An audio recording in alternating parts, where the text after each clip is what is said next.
आहा मङ्गलबारे बजार त आउनु पर्दैछ त हौ कति छिटो छिटो है उहाँ छ अब यहाँ पुल छ होइन त्यो पुलदेखि अलिकति उता त बजार पो भेट्छ होला है भरे बजार चाहिँ नहुनु अरे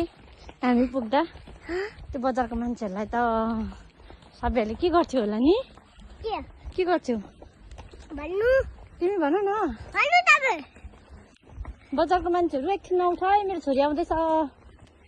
एकछिन नउठ है मेरो छोरी आउँदैछ मिठाई खानु मङ्गलबारे बजारमा मिठाई किनिदिनु भन्दै आएको थियो बिचारा मेरो छोरी मङ्गलबारे बजारै उठिसकेछ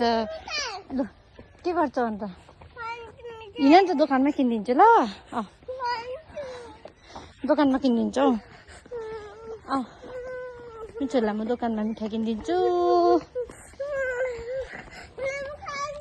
अब बजार त उठिसकेछ कहाँ खान्छ अब यहीँ माथि चढ्ने बजारको गाडीको माथि लु हिँड नि त अनि म वहीँ दोकानमा किनिदिन्छु नि त